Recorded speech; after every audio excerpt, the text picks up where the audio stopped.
औद्योगिक व्यवस्था का एक महत्वपूर्ण विषय सामूहिक सौदाकारी क्या है, इसके संदर्भ में चर्चा करना है। यह औद्योगिक समाजशास्त्र का एक महत्वपूर्ण विषय माना जाता है।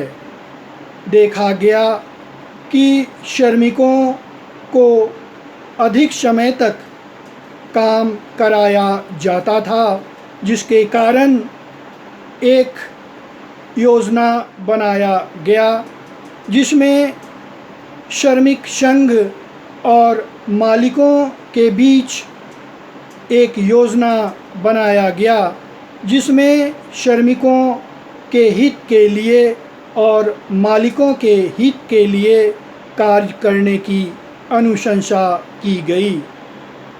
जैसा कि सामूहिक सौदाकारी में यह निर्णय लिया गया कि श्रमिकों का भी हित हो और मालिकों का भी हित हो, और जिस अनुरूप में मालिक फ़ायदा लेता है उसी अनुसार श्रमिकों के कल्याण के लिए कार्य किया जाए, जिससे सामूहिक सौदाकारी का जन्म हुआ। विश्व युद्ध में देखा गया कि कर्मचारियों और मालिकों के बीच समस्या उत्पन्न होने लगी।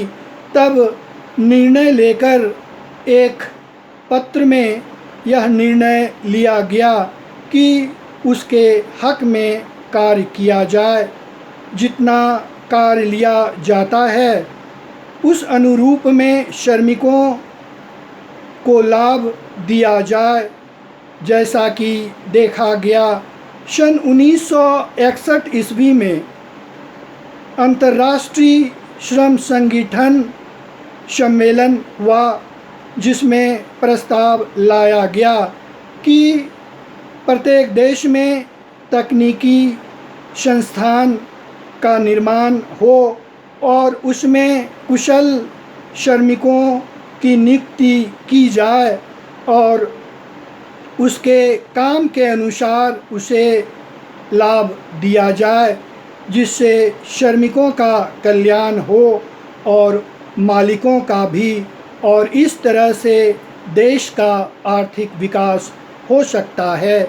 इसलिए इस तरह की बात कही गई। और देखा जाए तो श्रमिक संघ मालिकों से बातचीत कर श्रमिकों के कल्याण के लिए कार्य करता है, जिससे श्रमिकों का कल्याण और मालिकों का कल्याण हो सके।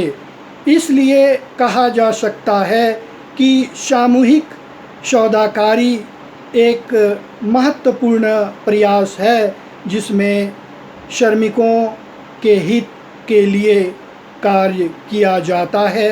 इसमें यह भी निर्णय लिया गया कि उसे काम से नहीं हटाया जाए, क्योंकि अगर ऐसा होगा तो उसके सामने समस्या होगी।